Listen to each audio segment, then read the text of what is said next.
Well, welcome back, everyone, to another episode of Virginia's for Realtors. I'm pleased to be joined today by Jessica Lucas, owner of Coastal Edge, powered by Keller Williams. Jessica, how are you today? I'm doing well. Thanks for having me. You bet, you bet. I'm super excited to have you on the show. You're going to have you're going to give us a wealth of information, and we're going to touch on a whole bunch of different things that you're doing to just absolutely kick butt and take names right now. So it's very impressive the amount of business that you're doing.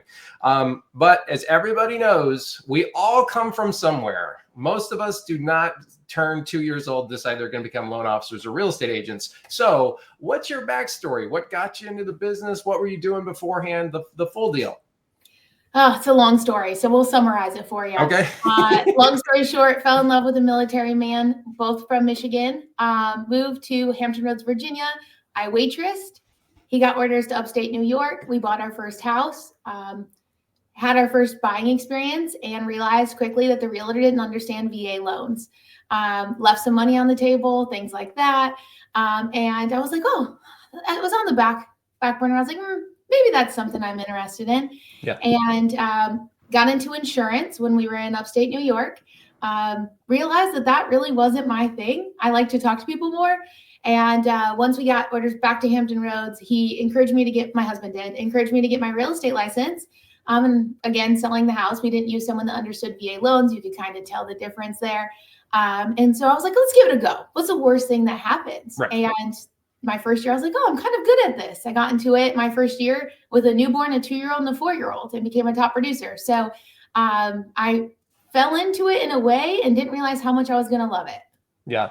It's interesting that you talked about kind of the waitering, waitressing part. I feel that when you have a lot of contact with people over a period of time, and especially in a role like that, whether you're a bartender or whether you're as a sales associate or whether you were a Starbucks barista like me, you're seeing people come in, and you have to quickly basically form a bond and then be able to work with them. And I find that's always helpful when people have more connections with others in the sales environment, even if it's quick, like they just come into the restaurant and then they go, right? So that's not surprising. So you kind of you gave us a little background about Michigan, but now were you moving around all the time growing up? Like, what was your real estate exposure back then? No, my mom still owns the house that she bought when I was 12, and when I got into real estate, I didn't understand like interest rates and things like that. And it wasn't until about 7 years ago when I was like, hey, Mom, what's your interest rate on your house? And she's like, oh, 12%. And I was like, what are you doing? And so Wow. I hate to admit, as a realtor, I allowed my mom to pay 12% for many, many, many years. Sorry, guys. So nope, I didn't move around a lot. Honestly, it was just I found a niche that I wanted to take care of the veterans, and I didn't want them to leave money on the table. And I knew that I'd be a great advocate for them. Who understands PCSing better than a spouse that's doing it with their spouse, right? So I wanted to help them through the most stressful time of moving and relocating and worrying about all the little things that come up during the process. And so that was really important to me. And then I found just kind of my people, I feel like. Perfect. Well, when we come back, we're going to talk about that first year in business. And I really want to drill down into how you were doing so well with a cohort of children with you in the younger age group that need attention all the time. So we'll be right back with Jessica. Well, welcome back, everyone. So Jessica, let's chat about that first year. So you've decided to make the leap, and you phrased it basically, what's the worst that could happen if I get my real estate license? Good point. So tell me about you take this plunge. And then let's go your first 90 days. Let's talk about what you were doing, how you were getting out there, and maybe think about it from a TED Talk standpoint. What would you be doing differently now versus what you did when you started? Well, to be very transparent, I wasn't getting out there. I got my license and I just thought business was going to fall into my lap, right? Okay. And it wasn't. And so my first year, no shame in it, but I paid for all my leads. I went to Zillow, Realtor, all those places, and I did that my first year. Now then I realized very quickly that was expensive, and I had to change my business model. And that's kind of where the rubber meets the road, and I hit the ground running. So, but my first year was not. I got lucky. I paid for leads and had some pretty good luck. Now, I will say, paying for those leads, your follow-up game has to be on point, because all they have to do is click a button and go find 7 other realtors. So Right. quickly, how are you going to build a relationship with them right out the gate? How are you going to have a follow-up plan so that they don't call anyone else? And how are you going to capture that quickly, right? Keep in mind, any real estate agent knows this, trying to get someone to sign representation through a lead like that is like pulling your hair out, okay? So you Right. have to be persistent, and you have to show them why they need you and why you are that right fit to get them to the home that they're looking for. So that first year gave me a lot of grit. I won't lie to you about that one. Well, I mean, it's definitely a different it's a different client, and you're 100% right, because they have no loyalty. They weren't a referral from a friend or family or whatever, but you didn't have the deck completely stacked against you. But there's a lot of people listening who can relate. It's like, okay, I'm in the Hampton Roads market now. I grew up in Michigan, so it's not like I can go, here's my 500 friends that I can tell about buying a house. So how do you then start building, your tribe? And if you're paying for leads to start with, I mean, that's part of the game sometimes. And that's, from my perspective, you need to have those reps to be able to work with those clients. And so I think that's actually a smart way to do it, to really start getting out there. Now, at the same token, you also, as you mentioned before, that you had your three kids in tow, young ages. So it's like, hey, I can't do all the things I would do if I didn't have them with me. So talk to me a little bit about kind of the process of making that evolution for that first 90 days of you're paying for leads. How are you starting to, how are you juggling that? Well, full transparency, we didn't have the money for that, right? Like my husband's active duty. We were on a military income, and Mhm. it put me getting licensed on a credit card. And it's so, to look at the trajectory of my business now, I think that's so important for a lot of listeners to hear that. Like, I didn't just come out the gate making a ridiculous amount of money and having all these clients fall into my lap. I had to have some grit, and I felt guilty. I felt guilty as a mom taking that money and putting it on a credit card and not being successful with it now, right? It held me accountable. So I would get these leads, and I'd say, all right, they don't know me. They don't like me yet. I got to get them to know me, love me, and trust me. So I treated them as if they were my database, because I told you I had a 2-year-old, a 4-year-old, and a newborn. I wasn't going to play dates. I could barely get them out the door on time, let alone going to play dates.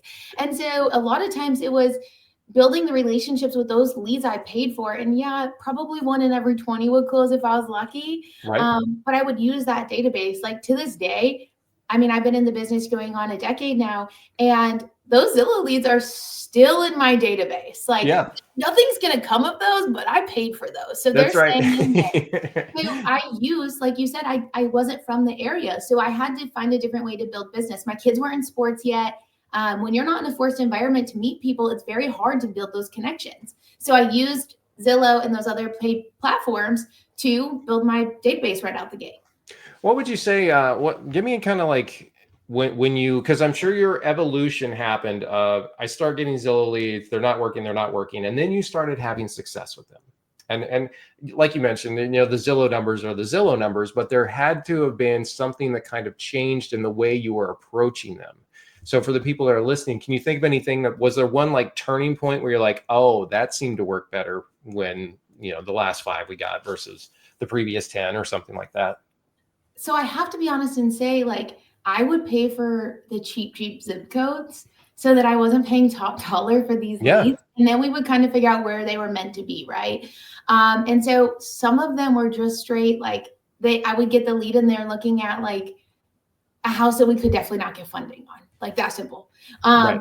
And so a lot of them were mostly not usable leads, to be very honest with you. Mhm. And so the ones that were, I just started following up with them. Like, hey, this is very similar to the house that you had reached out to me regarding. Check out this. A lot of times realtors put them in a drip campaign and have Zillow send them houses and then never follow back up with them again. Like, they expect them to look at the list and say, hey, this might work for me. What do you think about this, Jessica? No, that's Yeah. not, like, that's why they have you. You now know what they're looking for. And now you have to go find that needle in a haystack and help them get to the main goal, which is to buy a house. Right. And so all I did was take them and treat them as if they were a warm lead. Some of them I took a long time, but some of them were just straight not going anywhere, and that's Right. okay. Yeah. So honestly, I hate to say it, but some of them were just luck. To this, like, I will tell you right now, I do not pay for paid leads. I have not paid for paid leads in 5-6 years. Mhm. So I would not advise anybody to go that route. That's a route I took. I think that if you put your mind into it, my best advice to you would be find something you're okay with doing every single day. And that was the advice that I had never gotten. I thought that I was supposed to do a little bit here, a little bit there, a little bit here. Had I just known, if I found what I liked doing and did it at 100% all day, every day, the deals would come. I didn't Yeah. have to go to these paid platforms. If I enjoy door knocking, if I enjoy going to the grocery store and talking to random people, if I enjoy going to kids' sports practices and getting a majority of my deals from that now, right?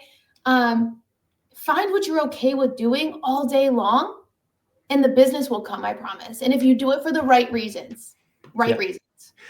That is such a great point because we get so scattered.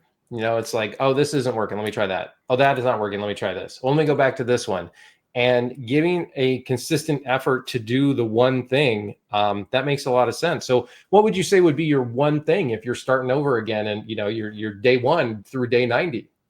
Agent to agent referrals. Last year I paid out $85,000 in agent to agent referrals. So Wow. Okay. building, I like talking to people. I just told you I waitress, right? And I wanted to Right. talk to more people. In insurance, I didn't talk to enough people. And so building referral agents. So most people look at their database and they're like, how can I love on the people that I've already sold houses to and this incredible database? And I call the 36 touch, right? You need to reach out to your database 36 times a year. That's phone calls, text messages, the whole shebang. Okay. But what if, and in my brain, I went, well, what if I took that another step further? I like talking to other agents. I felt like I was living on an island all by myself because I wasn't on a team. I was at home with 3 kids. I never wanted to be a stay-at-home mom. Side note, hardest job there ever is. Right. And so I found myself in a situation I didn't want to be in. And I Yeah. was like, how do I fix this? And so I started creating relationships with other top producing agents that I wanted to level up to be in their world. Right. And once I hit that, I was like, wait a second, I'm dropping the ball here. Yeah. Why am I building a relationship? Now, don't get me wrong. Build a relationship with your database, guys. That's not what I'm saying. But why wouldn't you build a database with other realtors that are purposefully out there looking for referrals in other business? Why wouldn't you do that? Yeah. So essentially, if I could go back in time, if I could only do one thing, it'd be agent to agent referrals all day long. That's awesome. And that's such a great point. Because too, agent to agent referrals, like you can really get heavy areas where you're looking to get business and that they're potentially moving this way. So you're developing those relationships, which is super smart. So that's kind of the one thing that we'd advise people to do. Now, when you look back on your first year in kind of the business, was there some things that you were particularly proud of that started laying the groundwork for what you were going to be able to accomplish coming up? I would love to tell you yes. But in the spirit of being honest and open, no, because I was a hot mess that first year. I did not have it together. And I was just going on hopes and dreams, to be honest with you. And I just happened to get lucky and have some success. It wasn't until that year 3 when I started coaching in Charleston and realized, wow, I'm missing the mark. And just so we're clear, you're still paying a fee for these leads, right? You're paying a referral fee. I'm just paying it on the back end after it closes. So I'm investing my money into something that I know I'm going to get my return on instead of Right. in the upfront of maybe being lucky if I close 1 out of 50. So like I said, last year, $85,000 in agent agent referrals. That's not chump change. That's a lot of referrals that I paid out. Yeah, for sure. And let's go ahead and do that then. Let's take the folks from, we're going to take them up to where you're in business now, but let's go from years 1 through 3. So, like you said, first year you have some success, but it sounds like it's just a little bit of, it's luck, it's grit, it's determination, but it's not really a system yet. So how do you then take that to then get to the year 3 and going forward from there? So just a little backstory here that I think I need to add in, because being in a military area in Virginia, we have a lot of spouses that have to leave and they think, oh my gosh, I have to start this all over again. That is what happened to me, y'all. And I am not perfect. I've made a lot of mistakes. So I would like to share a couple things with you. My first year, 1 through 3, was great. Hampton Roads, crushing it, built an amazing database, I feel like at that point was making more money I ever thought that was possible. And then my husband comes up for orders, and he went to go tank his military career to stay in Hampton Roads. And they said, nope, we need you as an instructor in Charleston. And they voluntold him he was going to Charleston. So packed up, headed to Charleston. And I thought, got to keep in mind, I spent the first year through 3 building something from the ground up from paid leads, guys. Right. Paid leads. Like, that wasn't easy. And when I got to Charleston, I was like, man, the lead pool had changed since then. It was a little bit different, right? It was harder. There's more people paying for leads now. It's just different. Okay. Yeah. And I went to my team leader at the time and I was like, all right, guys, I think I need to get a real job. Like I'm in year 3, y'all, of real estate, and I'm considering getting a real job is what I called it. And he said to me, he called me crazy, and he was like, absolutely not. And he helped me figure out kind of what my one thing was, which is when he opened my eyes to agent referrals.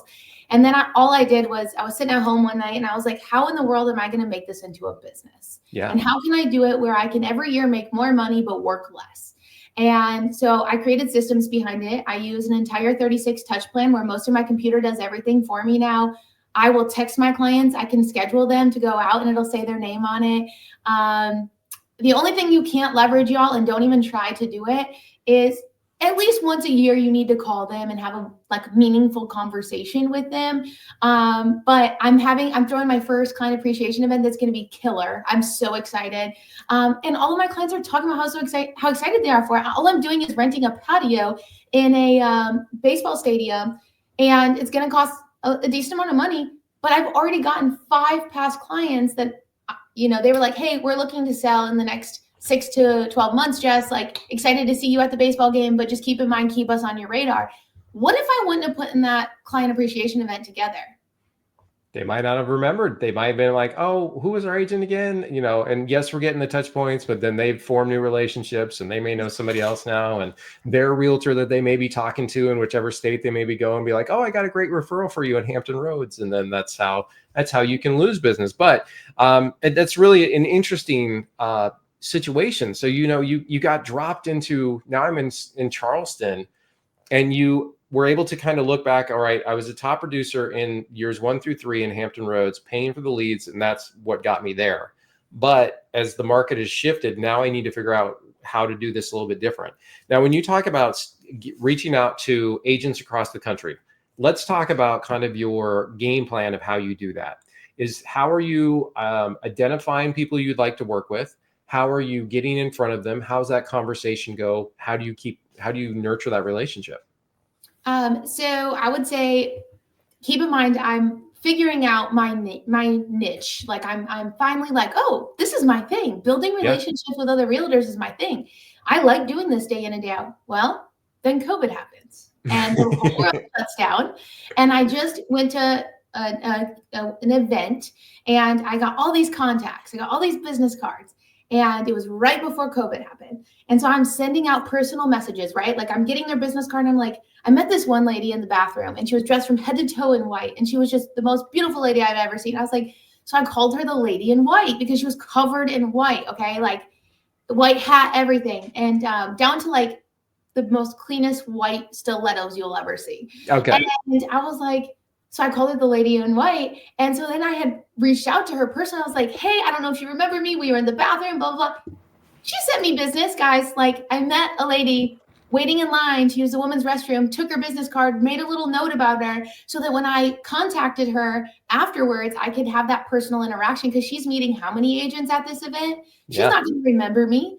And so every time I'd get a business card, I would make a note of something about them that I noticed, pretty floral dress, or, it doesn't have to be about their clothing. It could be, hey, we had a great conversation about your dog. I don't know.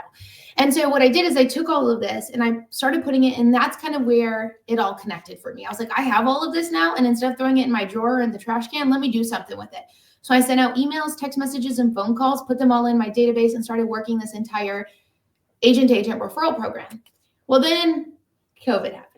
When I was ready to go to the next event. And I'm like, well, I can't just stop at these 500 agents, right, that I've connected with. Well, how else can I do this? And so there's different systems you can go to. You can use Facebook, Instagram, wherever. But all I did is I would go on social media, and or we have a different platform I can use to look at, and I can pull up agents. And I don't care about your production. What I care, or how many years you've been in the business. I am a pretty good judge of character. So I can pick up the phone and be like, oh, Tanner, awesome. And see how the conversation goes. Like, I can tell really quickly if you genuinely care about the people you're working with. Right. And that's important to me too. I don't want to refer business to you if you're not going to take care of them. Like, right. Is this a transaction, or are you going to take care of my clients and you know, as if maybe not as good as I am, a good representation of me? Exactly.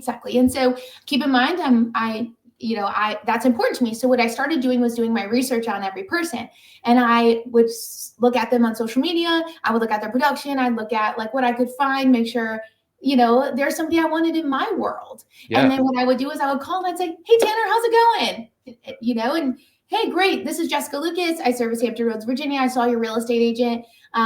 Was curious, can you tell me a little bit about your business? I'm looking to build my agent referral network. And you'd find yourself sometimes on a conversation with some of these people for 20 minutes. Yeah. And yes, I got business from that. And none of that cost me money. I considered that my lead gen time was building relationships with other agents, and none of that cost me anything. I love that. That is your lead gen time, building the relationship with, because I mean, I can't imagine that too many people, it's a cold call, but kind of not really. It's like, because don't they want to have a potential agent in Hampton Roads who's like, oh my gosh, we really connected and good news, I got somebody heading your way, right? So they should take that call. They should be reciprocal of wanting to be in business with you, basically. Yeah. So, and a lot of times too, don't get me wrong, there are agents that were like, and you're calling me, why? Do you have a referral for me? And I was like, nope, and I never will. Have a great day. Yeah.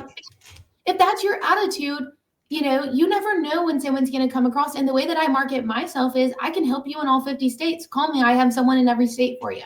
Yeah. So I love getting referrals, and I love giving referrals. And that's really important to me. So I'm a big connector. A lot of times people will come to me and be like, everybody in every state. Who do I need to know here? And just so you know the area well where we are now.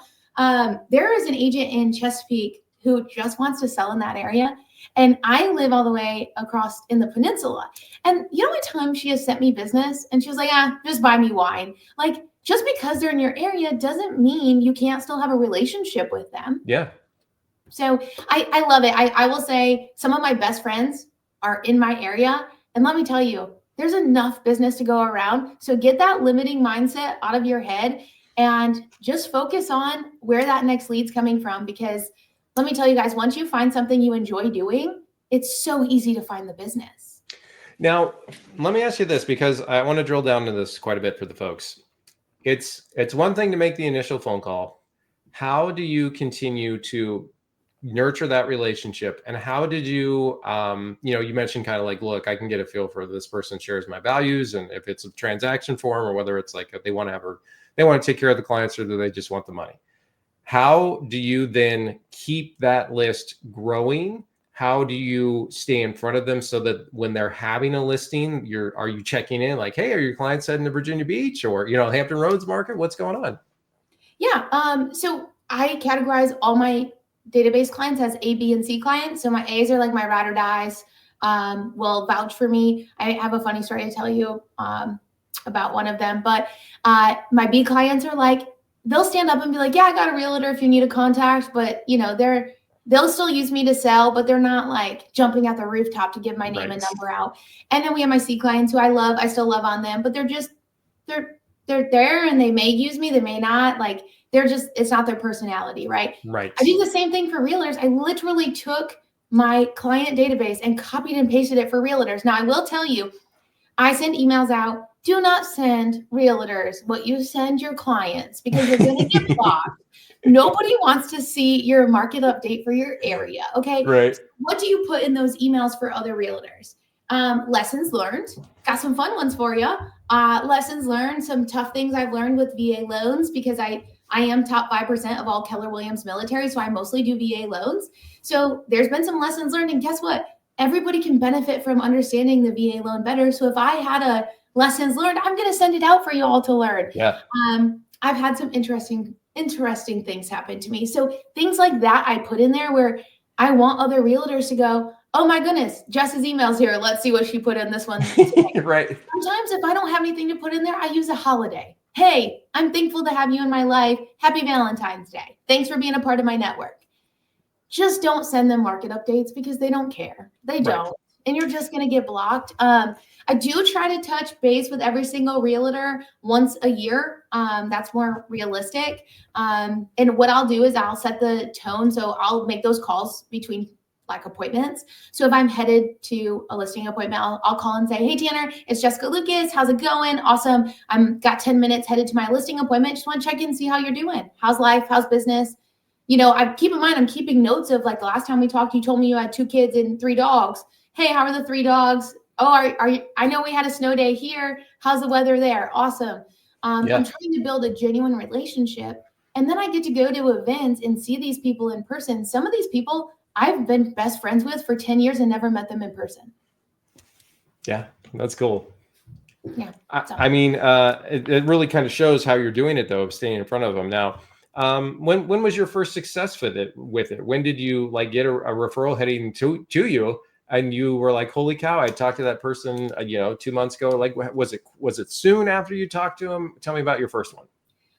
It was after, so I went to a real estate event and it was there. I got my first one that I was like, whoa, I'm missing the mark here. Like, I like to talk to people. Like I can talk to anybody. I like put me in a room and I'll thrive. And I'm like, how can I make this my business plan? Yeah. Well, actually I got my first deal from going to a real estate conference. Nice. Okay. And then that's when I kind of took all those contacts, because everyone gives out their business cards. That's when I took all of those and then put them into my database and created those relationships. Now, do you have people in your database that ask you for referral agents in other parts of, like, they're like, hey, we're going to Michigan. Who do you know? Yep. Or we got a client going to Michigan. Yep. 100%. Cool. They'll contact me and they'll say, you know everybody. Can you just tell me who you would use in this area? And I'll be like, yeah, here you go. And I'll send the contact card. Very cool. Now, when you, how do you love on the agent after you've closed a deal? So they, send you a client from, I'm sitting in Washington State right now, and then they go to you, and then you close the deal. How are you staying in front of me again and kind of reminding me so I do it again next time I got somebody that's going to the Hampton Roads market? So I have some realtors who have best friends in my area, and they're like, listen, Jessica, I know you're not going to drop the ball. So you can't drop the ball on these. Okay. Yeah. You have to follow up. You have to make the agent look good. And if you don't, you're not getting any more referrals. That simple. Yeah. So I have one that will just straight up say, I have about 50 people I know in your area, but I know if I give the client to you, I know you're going to get it done. So here you go. And you also have to be willing to have those hard conversations. Once in my career, it's very clear when you have a conversation with someone, you're like, oh, I don't know if we're jiving, right? Like, so I called the referral agent. I said, hey, I want to do more business with you in the future. I'm going to be honest. I don't think that this has only happened once, y'all, so don't judge me. I was like, I'm not feeling that the wife is loving me. I'm going to be honest with you. You might want to reach out and possibly hand them off to somebody else because I don't want you to lose the referral. That got me 3 more deals with her because I didn't let her lose the referral because they didn't go interview someone else that she didn't connect them with. So you have to put your ego aside and be okay with knowing you're not going to mesh with everybody. It just happens sometimes, and that's okay. But that agent was like, I can't believe you called me and lost the referral to ensure that I didn't lose the referral. And so how I handle the transaction when I get a referral is I'll call and say, hey, Tanner, guess what? We're under contract. You want to call and congratulate them? I make it look like you and I are in a partnership together, and I always am making you look like a rock star. So when that happens, we go under contract. Hey, Tanner, we made it through home inspection. We negotiated repairs. We got them to put a new HVAC unit in. If you want to call and congratulate them, let them know how uncommon that is. That's awesome. Now Tanner's looking like the superstar because he just came in. He didn't have to do anything, right? And then what you're loving, because you gave my name, but you're looking like you're doing all the work, right? Right. And then what I do at the end is, hey, we hit appraised value. If you want to touch base with them, go for it. Or, hey, we hit over appraised value. And I don't give them the figures or anything. Just, hey, they're getting a killer deal. Feel free to reach out. And then after closing, I reach out and say, hey, Tanner, here's a picture of them. Here's the front of the house. Thanks so much for trusting me to get this to closing. We're closed. Everything's submitted through the system, and you'll be paid shortly through the office. Like, thanks so much for trusting me. And then at the very end, after it closes and everything, I use this company called AM Cards, and my virtual assistant will go in and write a card to you. All my contacts right now that are listening to this, I love you, and I totally do this myself. But my virtual assistant will go in and send you a card from me and send you cookies or brownies or something saying, thanks for trusting me to get the referral done. So it's really like you're closing the loop, which is an important point and part of it. And they've had this great experience that where they had, because people don't have clients moving to Hampton Roads all the time. So it may be another year before or more before they're going to have a similar opportunity, but they're going to think back on that and go, all these checkpoints along the way made me look like I'm really found them somebody outstanding, a rock star out there. So that's just a great way to do it. Now, here's a question for you. So how big is your realtor referral partner database? My genuine connections, I would say 3,000. 3,000. And are now A's or A, B's, and C's, or what are you, how about your A's? I had a point though where like, there's only so many people you can touch in a day, in a week, in a month, in a year. And so I kind of I stepped back a little bit.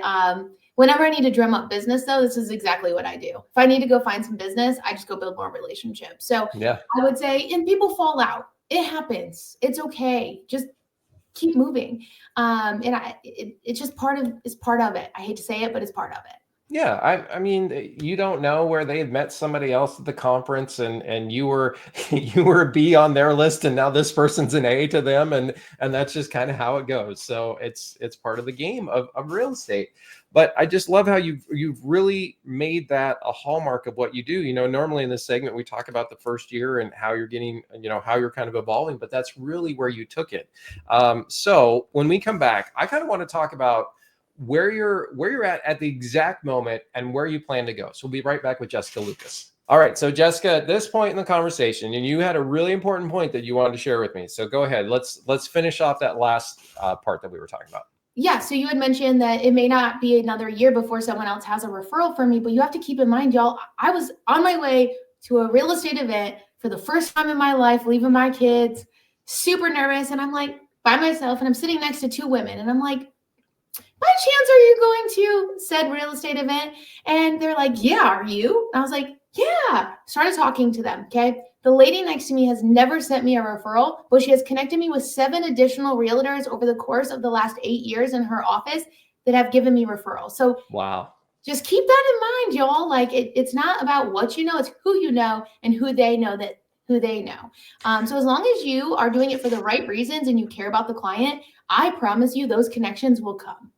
And then the other part of it too, especially when you have closed that successful transaction, they've looked like a rock star because they were, they referred you. And then they're going to be like, oh, John's got a listing coming up and they're going out to Hampton Roads. Like, perfect. I got a great referral for you. We just closed, yada, yada. So I think that's a great point.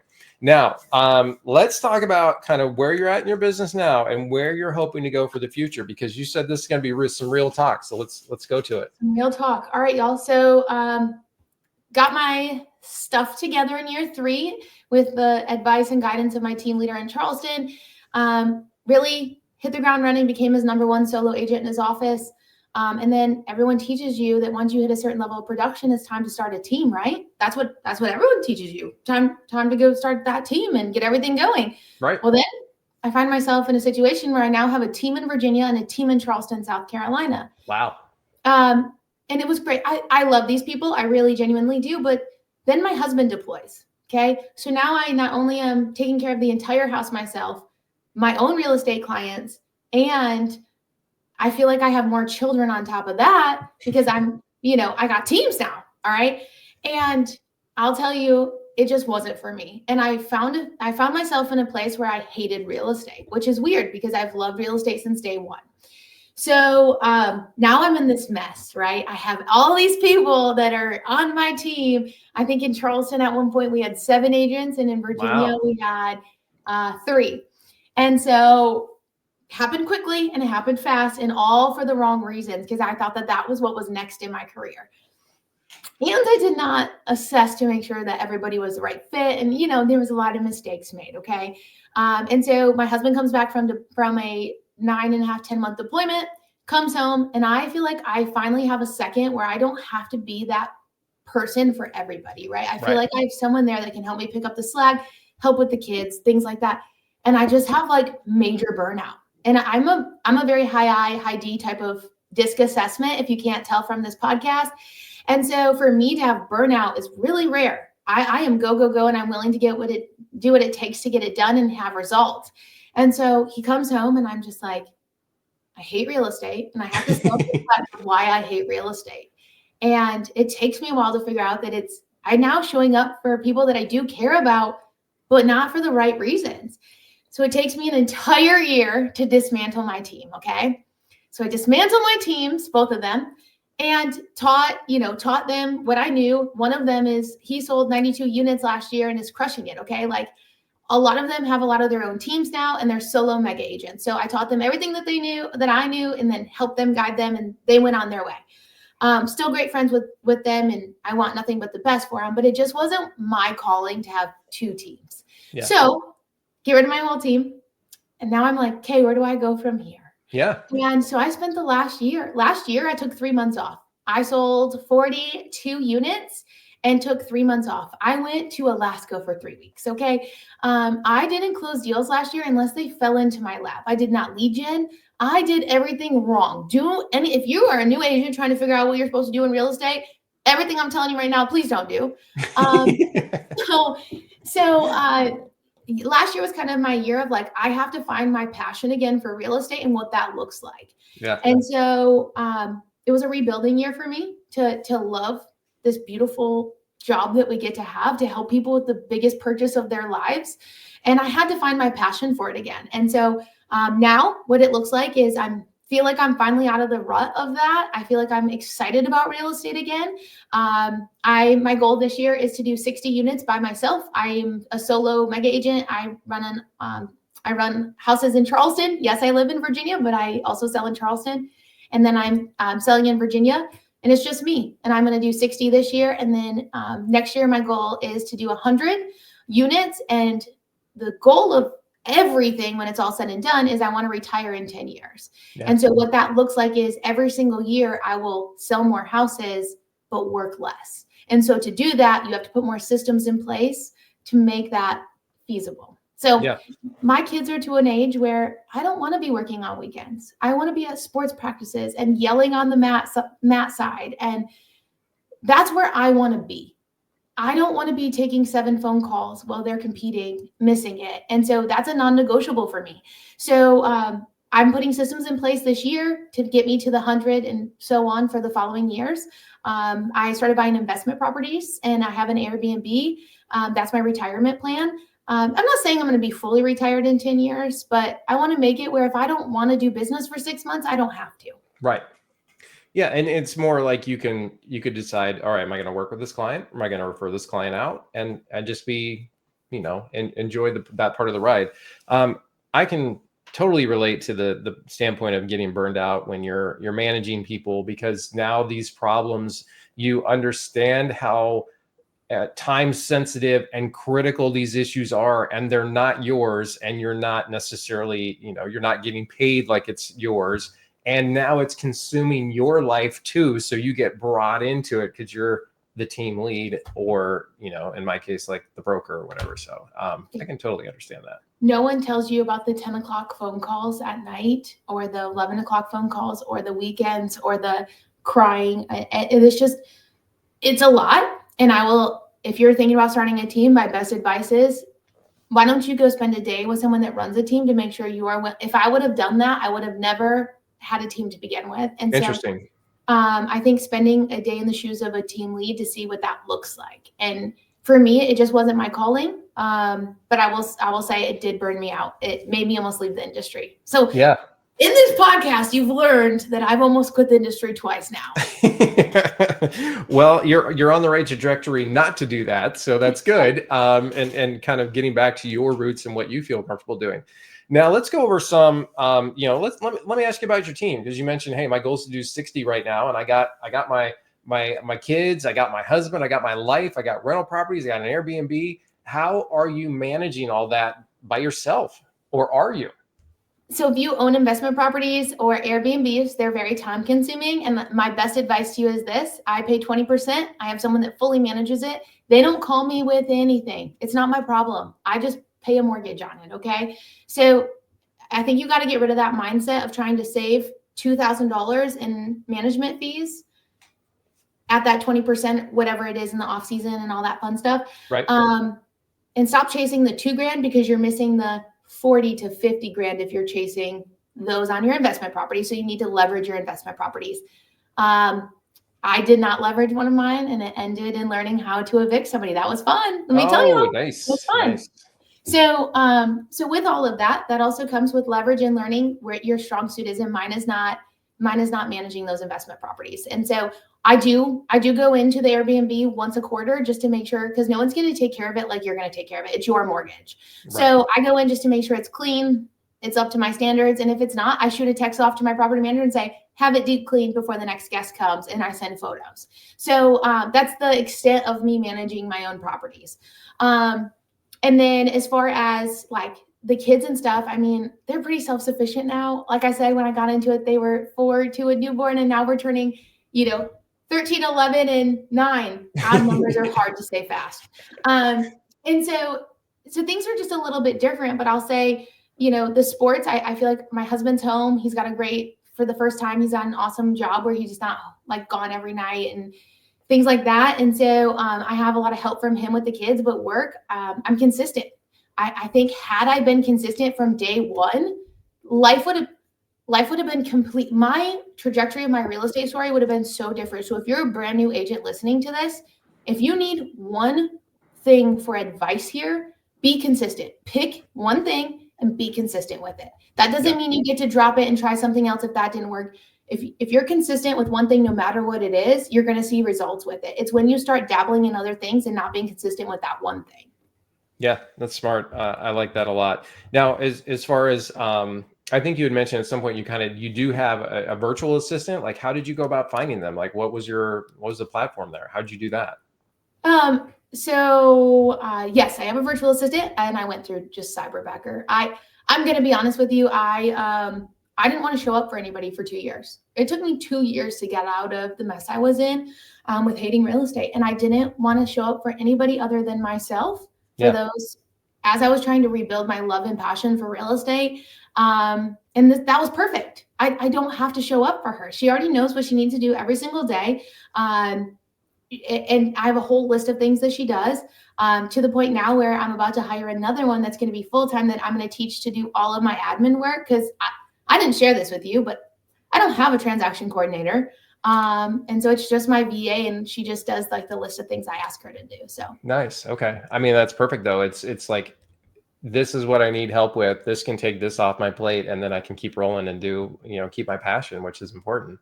Yeah, definitely. Awesome. So I think so simple is key for sure. Yeah. How about this? Any tech programs out there? Like, give me an idea of kind of what, like, your, any programs that you use that you don't think that maybe all the agents are aware of that really make your life easier? I would say it doesn't. I use a platform that's with my brokerage, but I would say there's tons of different platforms out there that you can pay for.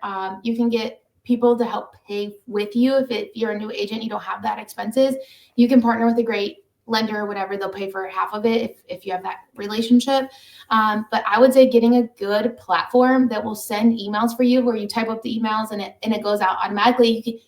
What I would do is I would spend an entire day, and I would plan for the next 6 months of emails that are going to go out, and I would schedule them for when they're going to go out. I don't have to think about that for the next 6 months. Yeah. And I spent one day doing it. So my best advice, no matter where you're at in life or brokerage or any of that, would be get a platform that helps you. Like, my platform will tell me when it's their birthday, so that a week out, I can send them a birthday card, or use AM cards to send them cookies. And I do tell my VA, hey, it's this person's birthday, please send them cookies. And so I think a number one thing for systems would be having a platform that can help you with that. Perfect. Okay. Well, when we come back, I want to hear some good stories, and I know you got some. So we'll be right back with Jessica. Well, welcome back, everyone. So, Jessica, all right, we've come to the favorite part of the show for most people where we talk about some good stories. And I always like to start off, though, with the best piece of advice that you've gotten in real estate, as an agent or just in life general. Could have been yesterday, could have been when you got first started in your career, whatever the best pieces of advice you really have hung on to. So it was one of my first few deals, and I was telling my coach, or a mentor in the office, and he was a tough cookie, let me tell you. And I was like, I got a closing. I closed today. How exciting! He goes, great. You're now unemployed. So what are you going to do about that? And I was like, okay. Wow. And so that honestly was the best advice he had ever said to me without even knowing it. Yeah. Because every time you have a closing, you are now unemployed. Yeah. Where's that next piece of business coming from? And so that is my advice I'm going to give to you guys, because that is what's stuck in my head for the last 10 years. So I hope it sticks in y'all's. Yeah, for sure. That's a great one. And that's why we got to keep that board full and keep grinding and keep after it. Cause it's those paychecks 9 months from now, you need to be putting in the work today. And that's how it goes. All right. So personal motto for you. Oh, personal model. I would say consistency. I struggle with that one. And so it's my word that I try to write on my whiteboard is consistency, because sometimes it's boring to be consistent. And so I feel like I just want to be known as the consistent queen. Like if you think of referrals, I want to be that person. Yeah. So. I love it. Okay. Bold move. And this is just the way to put it is basically this was something you did that was outside your normal activity that resulted in a transaction or a future deal because you did something that you wouldn't normally have done, but you took a chance and this worked out for you. I would say I was looking for a piece of land for my clients to build on, and I was trying to find some off-market stuff. So my husband and I and the kids were just driving around on a weekend looking for a piece of land. And yes, I totally walked on property without permission, just heads up. And so I saw a piece of land that was for sale by owner. And so I just was like looking, I didn't go too far in. And so I was just looking around, and then I noticed there was someone back there. And I was like, oh, hi. And keep in mind, talking to strangers in the woods. Okay. Right. This is early on in my career. I had no business. Let me be crystal clear. And so I was like, oh, hi. Totally normal to meet strangers in the woods. That's right. Sure. And so I started talking to them. Long story short, they were looking for land to build a house. So they were doing the same thing I was doing for my clients. And they weren't working with a realtor. And full picture now, I've helped them buy, sell, buy. And now I'm helping their mother and their cousin. So, hey, talk to strangers in the woods. Preferably from a distance a little bit, not too close right out of the gate. But that is definitely a bold move, and definitely like, wow, that's pretty impressive. Very cool. Now, I will say my husband was watching from the car, so I felt safe. Don't actually talk to strangers in the woods, but you know what I mean. Understood. Yes. Okay. So the last one, this is the way that I always frame it is, this is you're sitting on a beach and 30 years from now, you're telling your best real estate story. Somebody's asked you for your personal best favorite story. It can be funny. It can be weird. It can be scary. Just something when somebody says, what's your best like real estate story? This is the one you think of. All right. So just remember you asked for this. Okay. So I was helping a real estate agent. She was relocating because her husband was military. She was licensed. If when you guys get into agent-to-agent referrals, nothing's more scarier when the agent-to-agent referral is a licensed realtor that's referring herself. Okay. You better be on your tippity toes. Right. So she loved this house. And long story short, anytime that there is a vehicle in the driveway, I always knock door and I would say, realtor coming in, like especially if there's a vehicle in the driveway. I still do that, but I'm a little bit more obnoxious about it when there's a vehicle in the driveway. So we come in the door, and keep in mind we have her children, her husband, her, and no one answers, no one responds. We have an appointment, and we go to walk in, and there is a gentleman sleeping on the couch, sunny side up, completely in his birthday suit. Pretending to be sleeping. And so hurrying back up, and we go back outside, and we're like, what is happening? Full picture is it was a divorce situation. She wanted to sell, he didn't. And so he was trying to scare away every showing. So when I called the listing agent and he was like, oh, he does that sometimes. I'm like, you could have warned me. So here's the best part. We ended up going back in with him naked and all on the couch and looking at the property. And now they've purchased the home, they live in it, and I still call it the Naked Man house. I think forever that should be a sign up front. And when you list the house, you should put that in the remarks. Former Naked Man house. So. Naked Man house. Yep. Oh my gosh. The listing agent not giving you a heads up about that is such a party foul. Like I could have had a whole, group of kids going with me, and just wouldn't you mention that? Because clearly it happened before. Yeah. Like it wasn't the first time. No. So, man. And the best part of the whole story is that she was game to go back in, even though she's like fine, naked on the couch. And so, and she's awesome. She's wonderful. So it was probably the most interesting time for sure. That is a great story. Well, Jessica, I can't thank you enough for coming on the podcast. It's been a pleasure chatting with you. We've talked about a number of great topics today, and I know the agents are going to get a lot out of it. So thank you again. Thanks for having me.